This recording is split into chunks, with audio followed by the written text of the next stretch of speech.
Hello, everybody. Welcome back to our Building Technology 1 lectures.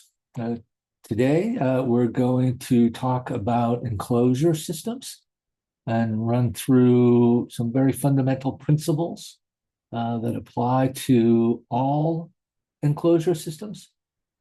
As with so many other things in building tech, you will encounter enclosure systems again in more detail. And in fact, it becomes a very robust part of the building tech curriculum as you move up in the years, because the enclosure systems do a lot of work for us in terms of not just, of course, making a division between inside and outside, but mediating the environmental conditions between inside and outside.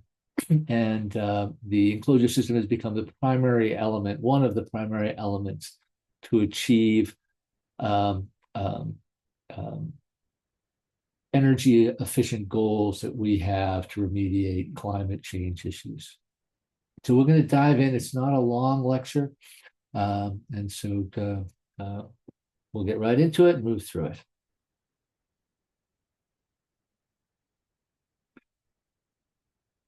So I have up an image which you've seen before right here that shows a very traditional building under construction back probably in the early 1900s.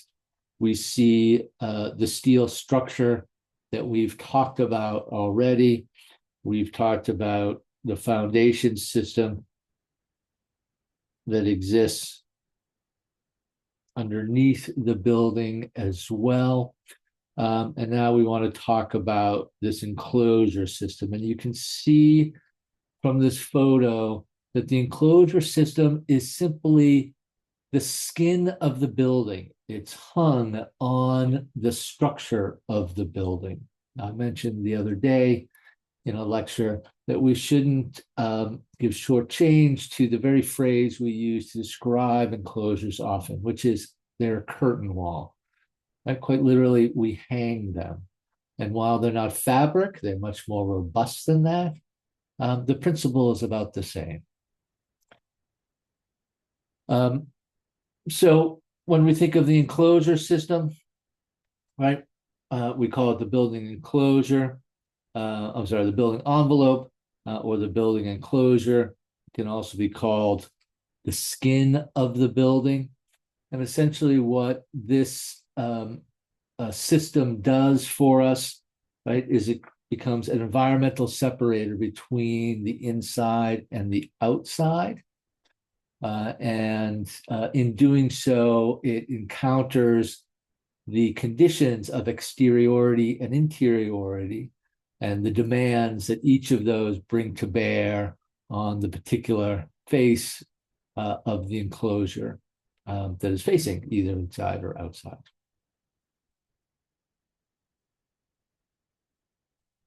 Now, when we think of enclosure, we don't want to think just of walls. That is certainly a primary one and gets a lot of conversation because it has the aesthetic dimension that many other components within the enclosure system don't have. But we have to remember that the enclosure system includes the roof, doors and windows, which constitute the penetrations in the walls and the roof, and it includes floors when floors are in contact with an exterior condition, including the ground. So in this instance, then it might even be better, right, to say the foundation is part of the enclosure system. That as the building comes down into the ground, right? This is dirt, right? Soil. This wall here has many of the same demands as the wall here, and therefore has to be included within the enclosure system. For slab-on grades, right? Where you might have condition without a basement, without excavation, other than the actual footings and the building is on top of it, then that slab right there is part of the enclosure system. This is its interior face, and this is its exterior face.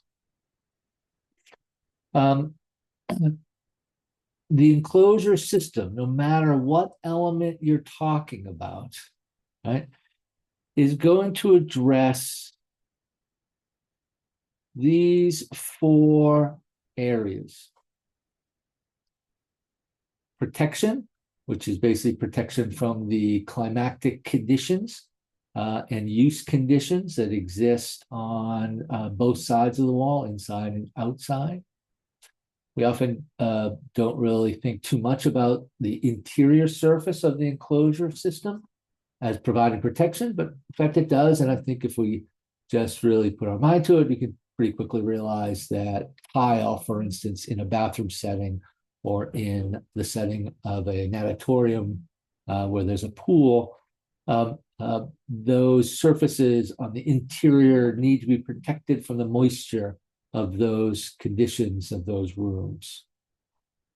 Insulation is the element that helps us regulate the temperature difference between inside and outside. Structural support is those elements that transfer the weight of the enclosure system to the main structure. So they support the enclosure system itself and tie it back to the building structure. And then control. Now, control is a larger category of items than you have with the other three, but they include control of moisture penetration, air penetration, and smaller things like that. We're going to go through each one of these in detail.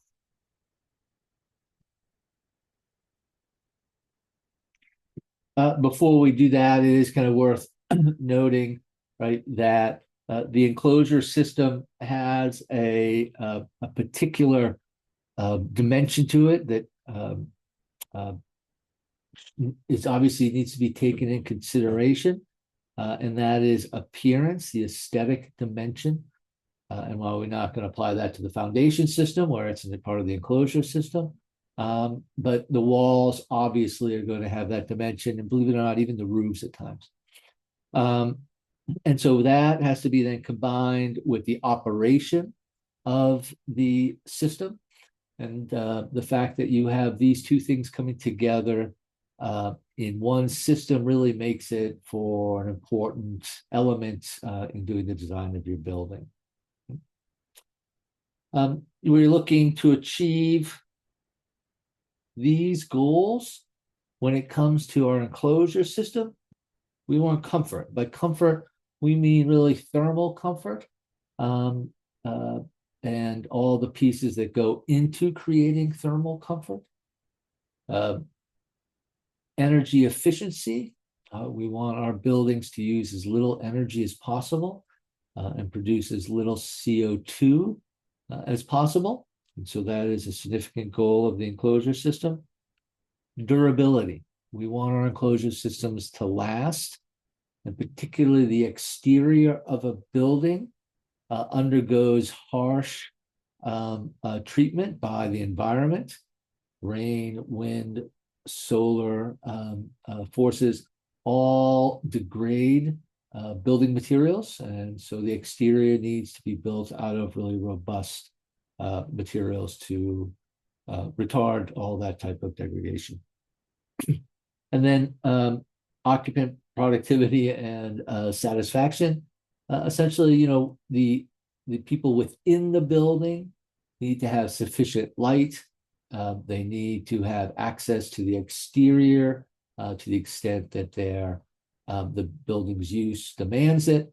And so we always want to be thinking about what's happening with the people inside and the use of the building as we think about the enclosure system as well.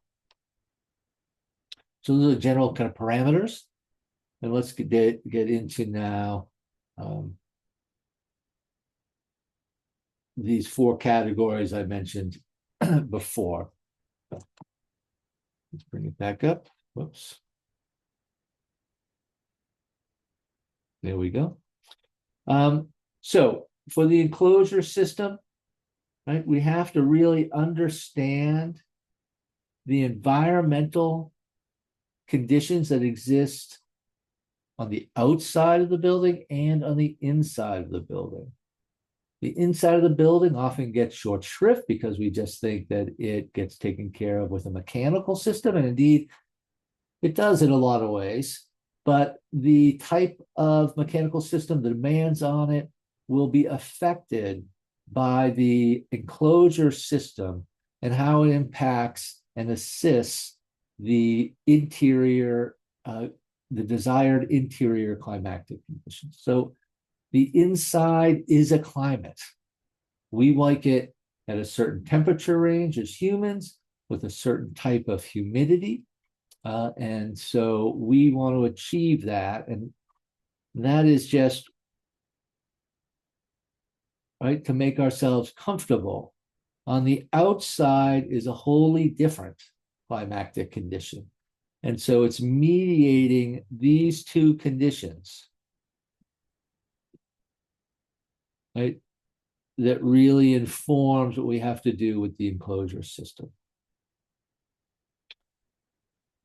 So as I mentioned before, we have support, control. Support is the structural support.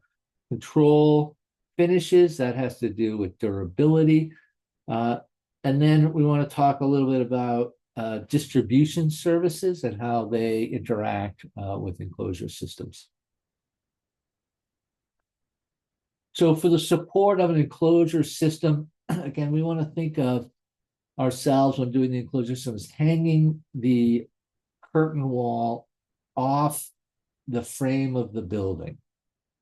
And in doing that, the enclosure system itself needs a structural system. We would think of it as a secondary or tertiary structural system within the overall building, but essentially transfers the weight from the enclosure system to the main structure of the building. And you can see it at work in this image right here. That what we have here, and I'll zoom in a little bit for this if I can. We have our main structure right there. And that is just a steel frame beam right there. It's a steel frame building. And then we have added to it these light gauge steel studs that run from here down to the bottom, right? Right down here, right, from up here. And they are tied back at the top here at the first floor or second floor beam, and then tied to the slab there. And what will happen is that they will come back and add a surface material, some type of substrate that will begin to really enclose the building. And all the weight of these pieces that get added, right, they get transferred to that structure of the enclosure system, and then that gets transferred to the main building structure. Okay. This is just one example of the most simple, basic type of enclosure systems with this metal stud.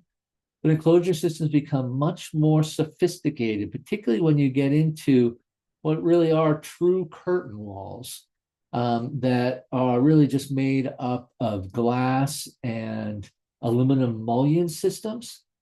And those too get attached back to the main structure, and they too have their own internal structural system. So if we look at this first example right here, we have the condition where we have our floor slab right here.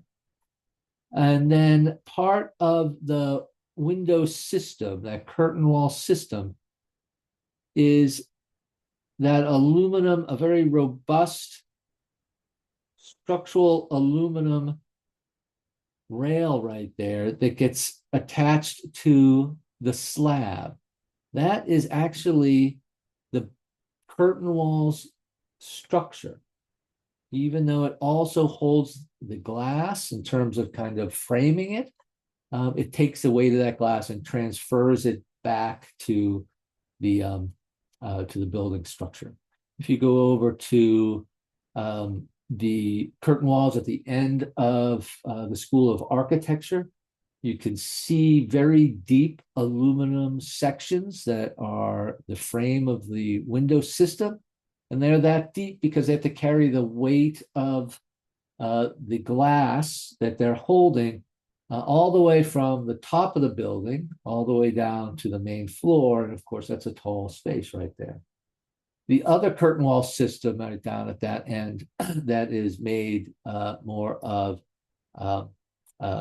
cables and such, those cables are the structural system for the curtain wall system. So we always want to remember the curtain wall has its own structure. It has to hold it up its own weight and transfer that weight over to the main structure, to the building structure. This is just another example of, instead of a curtain wall, that it's different. Whereas this curtain wall here hangs off the edge of the slab, this one bears on top of it and runs from slab to slab, and then slab to slab again, up at the upper part and below.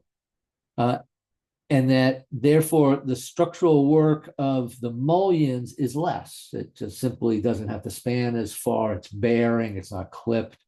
And then you can see they have this enclosure kind of wrapping. It's a bent metal that closes off the gap between the curtain walls, which shows the face of the slab.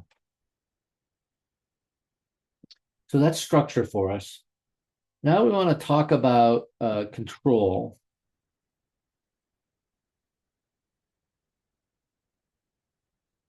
I don't think my graphics card really can handle this. Let's see. Here we go. So moving into control. Now, as I mentioned, control is a broader category than structure. And it has to do with protecting the interior from penetration of various climatic elements, mostly rain, water, heat, vapor, which of course is just water in the air, light, smoke, bugs, all these things we want to keep out of the building, not surprisingly, right?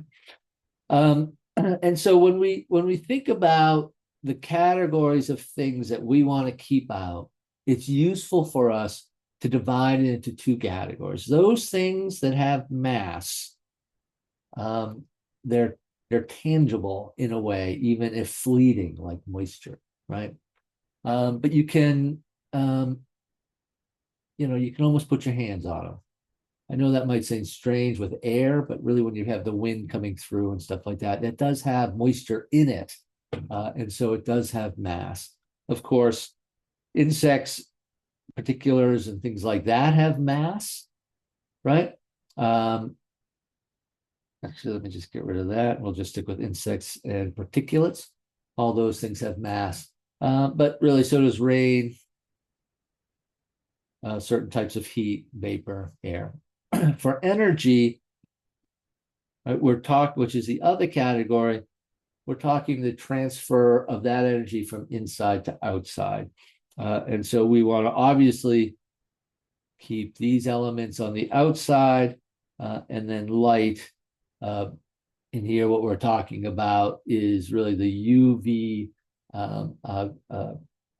aspect of solar emissions that we really want to take into account. Light comes into play as a positive thing, we know, in that we do want that light to penetrate into our buildings for a healthy work and live environment. And so that's another piece of light. And so I guess what I'm saying is we'll talk about holding these things out, but there's aspects that we want to kind of bring in as well. And I will kind of note using this image right here that our enclosure system includes those elements, right, that still that have contact with the ground. So this is a half buried structure right here. It even has a green roof. Even though all that is buried underground, it is part of the enclosure system. And of course, the part that sits outside is the more commonly understood aspect of that design.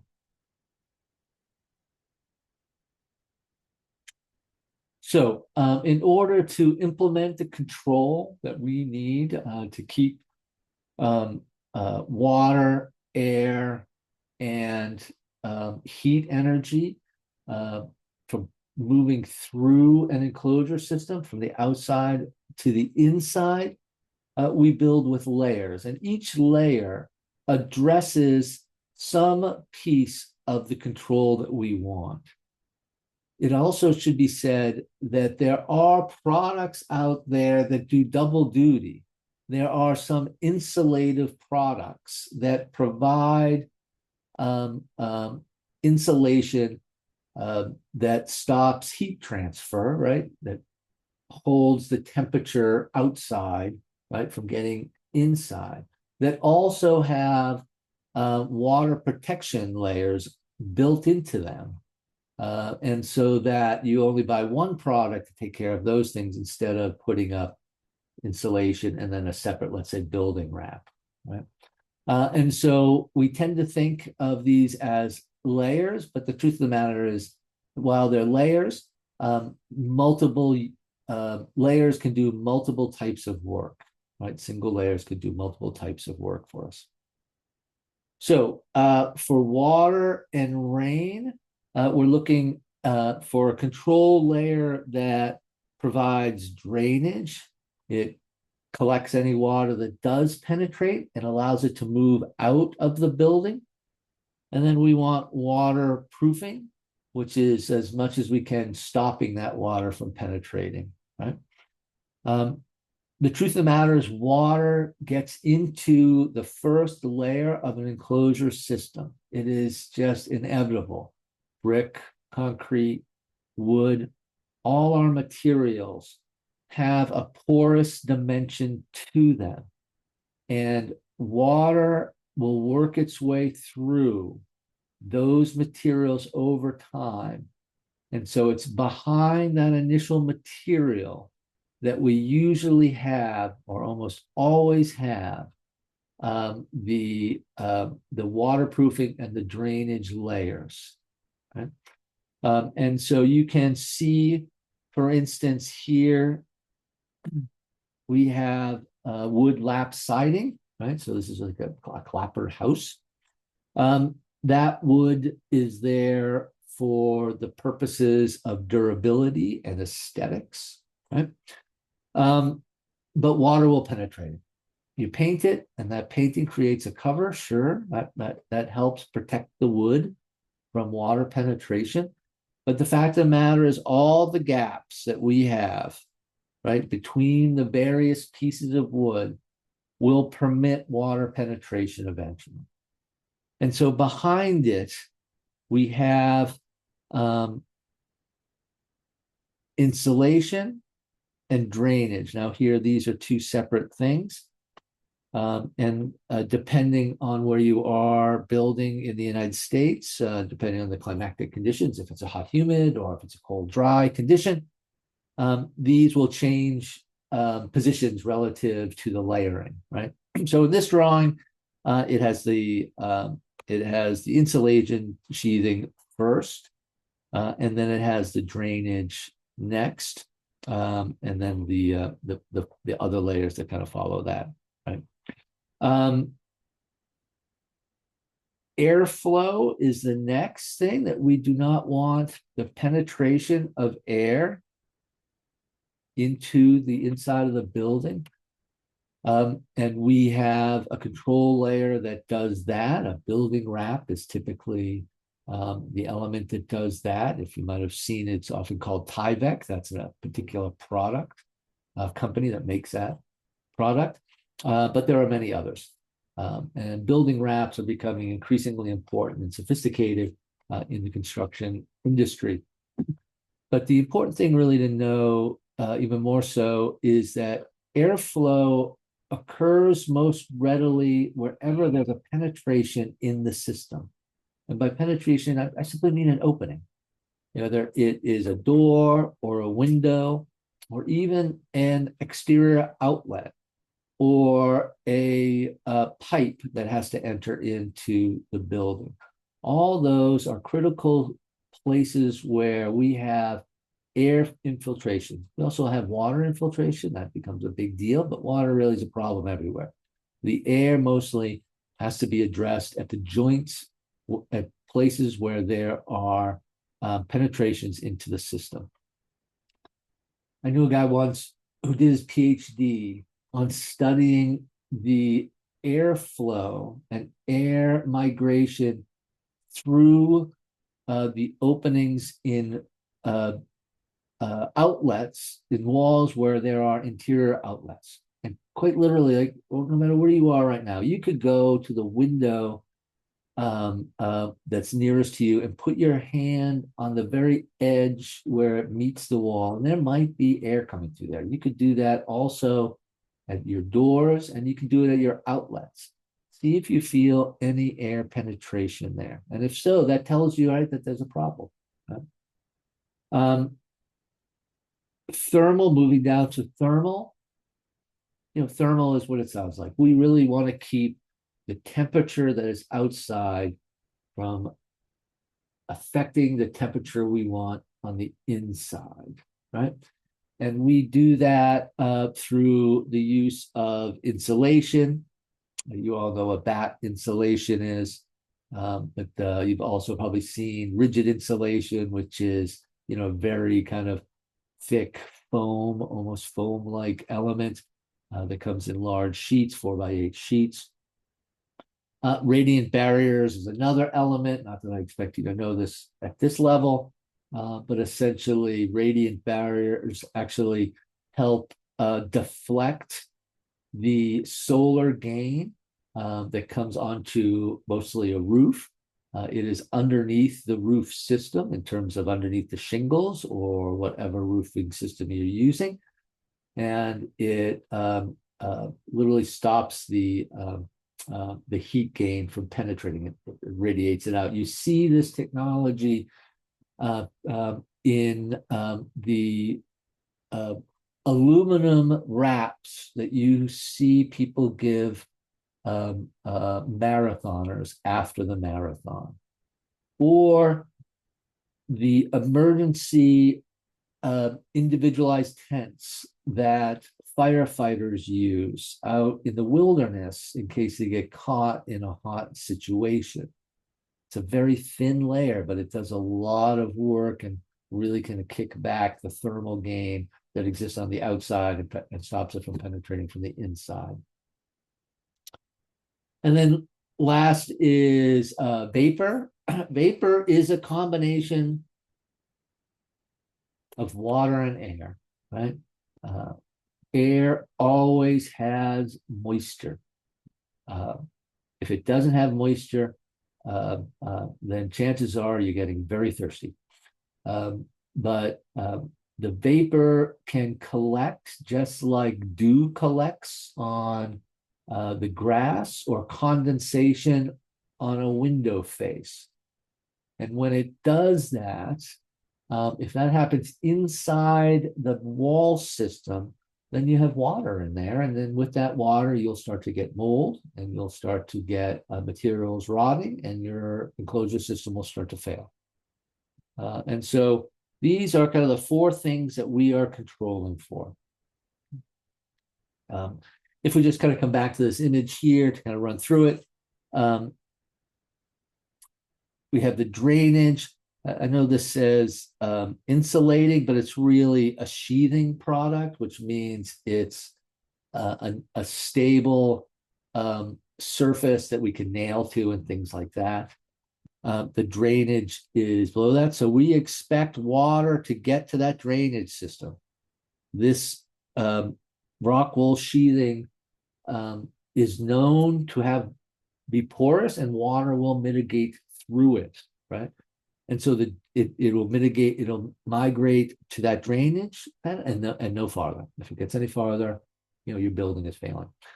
And the water hits this, right? And then works its way down through the system and eventually out. Next, we have sheathing. That's like a piece of the structure. It helps tie all these things back to the wood studs, which is the main structure of this wood frame house. And then lastly, we have fibrous insulation within the cavities of the walls, and that's doing the thermal work, right? Right there.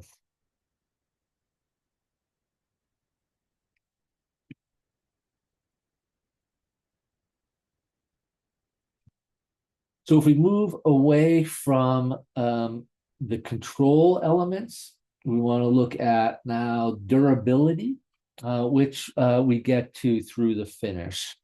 So let me make sure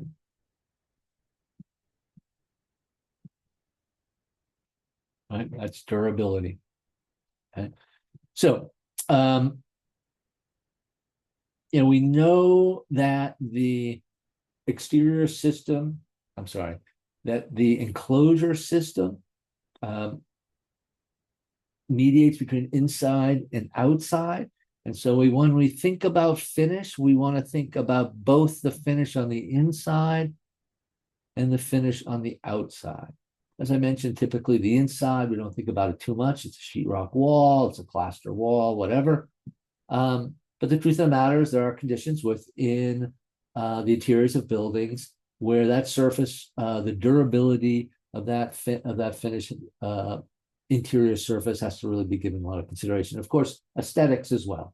And if you walk into a large lobby, you tend to find a decorative finish there as a way of really signaling that this is an important space, and they're trying to make a good impression on people coming in. So to varying degrees, these things apply to the inside and the outside surface, the inside and the outside finishes, right? So what's the aesthetic?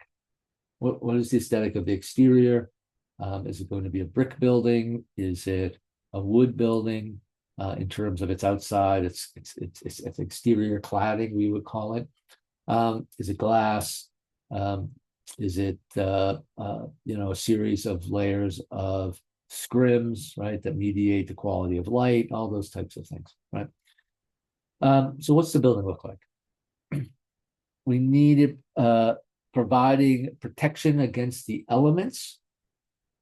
So as I mentioned, right, just the daily fact that the sun is beating down on the building every single day of its life degrades materials.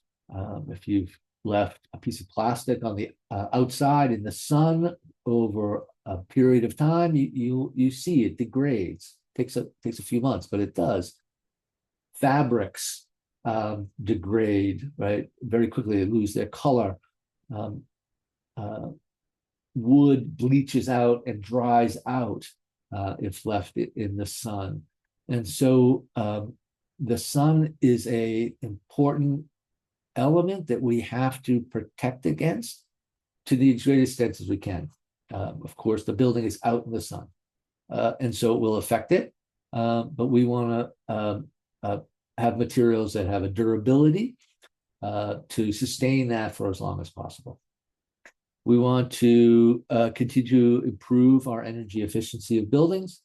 The energy efficiency generally has to do with, or at least one major aspect of energy efficiency has to do with the amount of energy needed to create the proper kind of climatic conditions on the inside that keep us comfortable. And the degree that we can get an exterior system that really creates a significant barrier between inside and outside, then our interior systems don't have to work as hard and we don't use as much energy. And then, as I mentioned, we want to contributing to the comfort and well-being of the inhabitants. And so while it might be that a windowless building with no penetrations, a single door that is almost like a seal-tight lock for a submarine might be the best for environmental conditions and energy use. It would be, it's not a healthy place for people to inhabit. And so we have to find that balance between comfort and well-being, and then the demands that we have in terms of the technical needs of the enclosure. I thought this was just an interesting image to pull up because you can really begin to see how the layering of the enclosure system can be utilized for aesthetic effect, as well as meeting technical demands. If you remember when we talked about the new way of building, right, that brings with it the idea that we build in layers, not in solid, massive walls, but in layers. And as we build in layers, each layer starts to have its own axis of needs, right? So one layer is the structure. Its need is to hold up the building, right? Its axis is around loads and weights and forces. Then we have the enclosure system, but then it has its own demands, as we've talked about now. Control has to have its own structure, durability, and even then within that system of enclosure, there are layers upon layers, and each one can be peeled away to some degree for visual effects, or technical effect and visual effect. And in this instance, we have, and this is somewhat similar of an example, right? But here we have a shading layer where various kind of elements that are kind of fractal based are protecting, right, the interior layer from the sun. It's providing shade, right? And as it does that, that reduces it increases the durability of this surface right here, because that's not getting get direct sunlight. And so it's not degrading because of that. And so it helps extend the life of this element right here. While these two are not the same design, you get the idea, right? That this sits as a layer, right? This is a layer doing one type of work, and then we have our mullion system doing another type of work.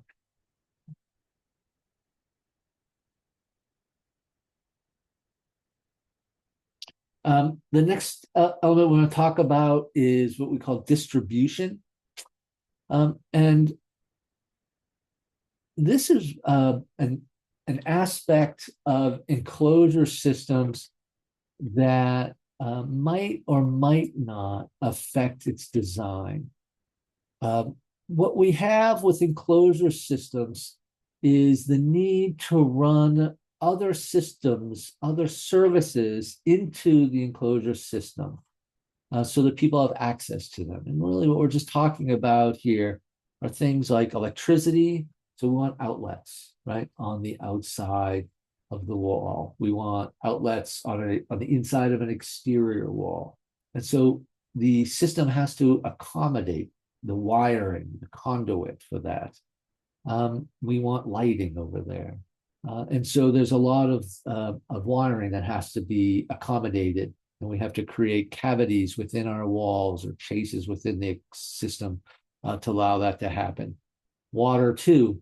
And so bringing piping over into the water, if you have a heating system that is water-based, right, you're going to run that along the baseboard of any window wall. And so you need to get your plumbing through it as well. HVAC systems, so your ductwork, gas and air conditioning. Really, air conditioning and HVAC systems are the same thing. And so the most typical way we see this happening is in wood frame houses. So with a wood frame house, a single wall, right, is actually made up of a series of studs, right? And so there's space between each stud. And then there's depth as well, right? Right? And so we put the exterior system on top of that on the outside. We put then some insulation on the inside, but we also run our wiring on the inside. So if this is the stud, this is another stud in plan, right? We would put our sheathing. We'll have a drainage board. I'm sorry, a vapor barrier, then a drainage board. We'll have a gap, and then let's say we have uprick that's tied back. In this gap, we're putting insulation, but also services. We're putting HVAC ducts, we're putting conduits, we're putting plumbing pipes. And after that's done, we come in and put the interior finish. So the exterior has to accommodate that. Now, that's also happening on the interior walls, right? Those things are running through interior walls as well, but the exterior walls have to take care of it as well, along with all the other aspects.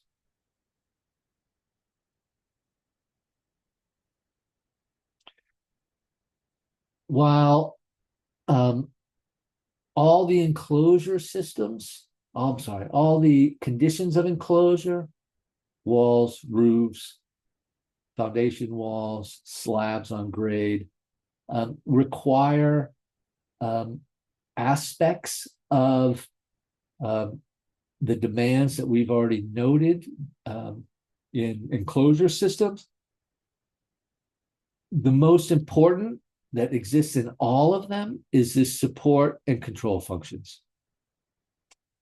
The aesthetic dimension, of course, doesn't operate in the foundation system. The aesthetic dimension doesn't often deal with the roof system, although it does at times. And so when we think about the enclosure system, the primary two pieces we think about, right, in every condition are those two. Even with a slab, right, a slab on grade has to have some additional structure to it to support it. So if you imagine, the building can probably stand up, bearing on these two grade beams, right?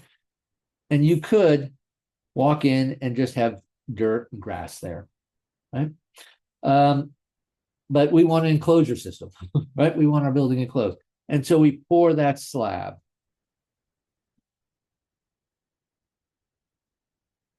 The overall distance from here to here is often so great that we need intermediate grade beams, not to support the structure above, right? But to support the slab so it stays straight and level, right? And doesn't droop. So even in that instance, the structure, the secondary structure that's supporting the enclosure system comes into play, right? And these go back, they tie back, right, to the grade beams at the distance. And so it transfers the load not just to the ground in that instance, but also over to the other main structure of the building. I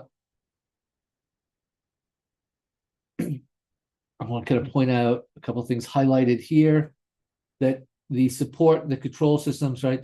They have to deal with the entire surface of the enclosure, right? So all the way around. And as I mentioned, penetrations are a big deal. They're a point of weakness in enclosure systems, and they therefore have to have special attention, and they have to be kind of taken care of. And the assembly dimension, the fact that we build out of layers, means that we have to really look at those joints and places where materials and systems come together. Those are really two weak spots in systems. It's a silly thing to note, but let me do it anyway. We always want to keep in mind when we're dealing with building construction that buildings are big. They're bigger than us, and they're bigger than any single material that we have. We can't just make one massive building out of a singular material, nor can we coat or cover a building in a single material that has no penetrations, no joints between materials. Everything is a piece or a part, and therefore the building is assembled. And as it's assembled, the joints between assembled elements are the point of weakness. That's where you have water penetration. That's when you have air infiltration. And that's where you start to have building enclosure failure.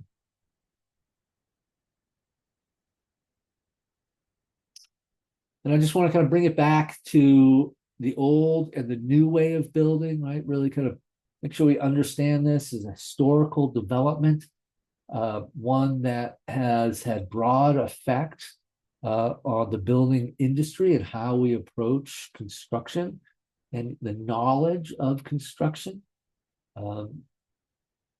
Before there was the new way of building, we really didn't.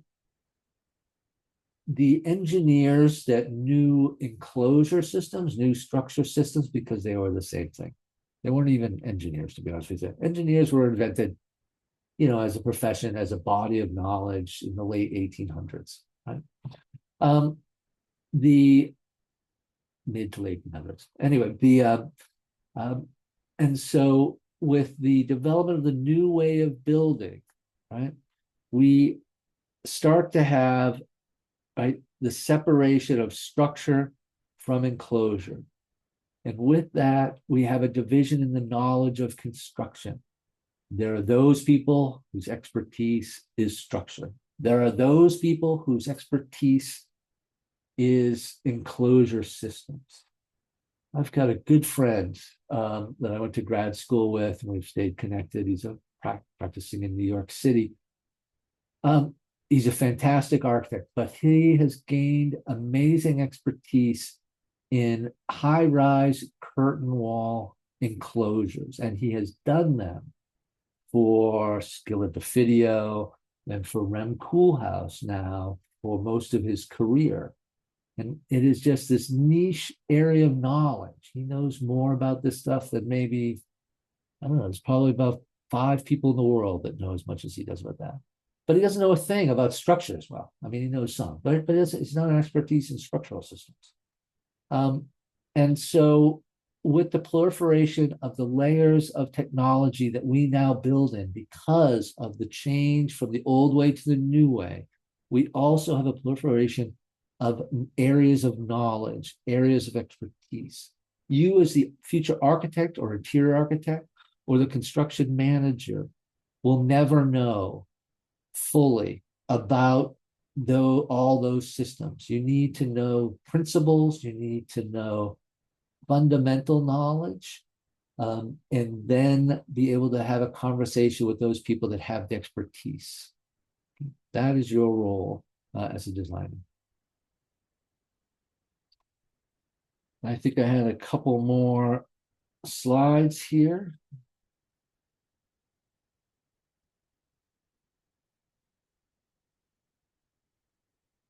Since water is such a big deal, we do take a deeper dive into it a little bit. So we have it right here. Um, we think about when we design for water management, we want to think in terms of the 4Ds. Sorry, there should be a space there. The 4Ds when we're designing it. And we're going to focus both on the capacity of the system, of a closed system to handle whatever the water conditions throw at it, and then it does it efficiently. And we really want to keep enclosure systems. I'll really talk about the inside of the enclosure system, right? Those layers after that main finish. We want to keep them from getting wet, and then if they do get wet, we want to give them the opportunity to dry. And so we really have 4 strategies for doing that. One of which that we've kind of talked about already, but we have deflection, and I'll go through each one of these in a little bit more of a detail, but just to gloss them real quickly. Deflection is that if the water, when it rains, that the water might hit the building and then be repelled from it. It deflects it, right? The other is drainage, water that collects inevitably on the structure or in the enclosure system through some type of penetration, that it can drain away. And then drying, that if there is moisture vapor on the inside of a system, that there is a space for air to move through that system and permit then drying. And then, of course, durability. That water can erode materials and it can stain materials. And we want, therefore, to use exterior finishes that can sustain themselves despite having water run on them on a regular basis through rain or the drainage system or something of that sort. So in terms of deflection, right, we start to look at elements like eaves. They are the overhang of the roof that brings water away from the wall. Right? That's the reason the eave is there, is to get the water away from the wall. So if it rains, the water runs down the roof. And if there's no gutter system, right, it is moved away from the building. Right? Rain screens are another piece. We'll talk about rain screens in a minute when we look at a particular wall system, but this is basically just a permeable layer that is a finished layer on a building that is solely intended to stop the majority of rain water from hitting the main surface of the building, right? And so I know it sounds kind of silly, but the truth of the matter is that just the act of water running down a surface will degrade it over time. So if we can keep water off our main surfaces, all the better. So we have a rain screen. This element here, in some ways, is a rain screen. It's also creating shade and things like that, but it's a rain screen too. The cladding can have elements that shed the water in a particular way to get the water away from that. So if you have a cladding system and 2 elements kind of connect with each other, right? Connect with each other, this element up above will be in front of it so that the water comes down, right, and moves away from the surface. We'll skip ballast. Drain rocks, those are often a layer on the ground around a building so that when it rains, the rain doesn't kick up dirt and muck back onto the and mud back onto the wall. Recessed windows, since windows are a point of penetration, putting them deep into the wall helps kind of mitigate them. And of course, it creates deep sills that allow the water to run off. And then shutters, we close off our windows to protect them. So these are just some examples of strategies we have to deflect water away from the building. Separate from that is drainage, that water collects, and in order to get that water off of the building or away from the building, we have drainage systems, right? And so really, this is really where we develop a clear path of travel for the water. It's different than deflection. Deflection is just get it away from the building, right? Just don't let it on the building as much as we can. Um, the drainage is getting the building, getting the water, giving a clear path to run. The most typical example, right, is your slope of a roof, right? That is sloped, so the water runs off. Right? Valleys and roofs are also places that have a roof shape that sheds water. Another one that's probably an easy example to understand is gutters, that as the water runs down and is being drained off it, it goes into the gutter. The gutter goes to a downspout that goes into a stormwater system and taken away from the house. If we come back to slope and valleys, when you have a roof,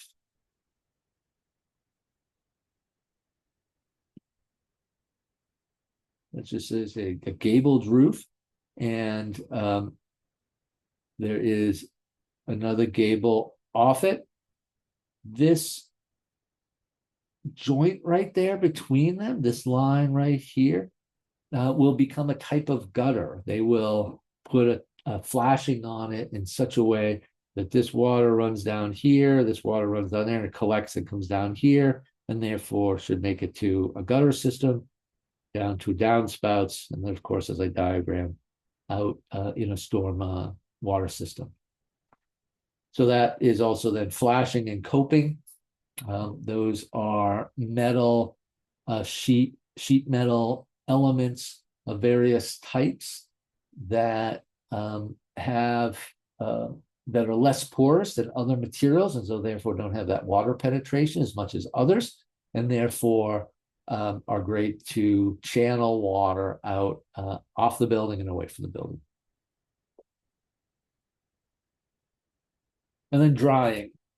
Now, drying might be kind of a surprising element because what we're talking about is drying on the inside of the system. And so we want to dry the inside of the system. We know water is going to get in to some degree, right? But if it gets too far in and sits, right, we get mold growth, decay of materials, therefore structural damage, and then with mold, you have air quality issues on the inside. Right? Leaks, floods, high humidities, condensation, inadequate ventilation, all these can cause moisture to accumulate inside your enclosure system. And so we have air spaces and weep holes within exterior walls that allow air to move through them, right? So that it can pull moisture out, or if there's actually moisture condensation in there, for it to drip down and come out. And so in a typical brick wall, you have your brick veneer right there. Then we leave a gap, an airspace.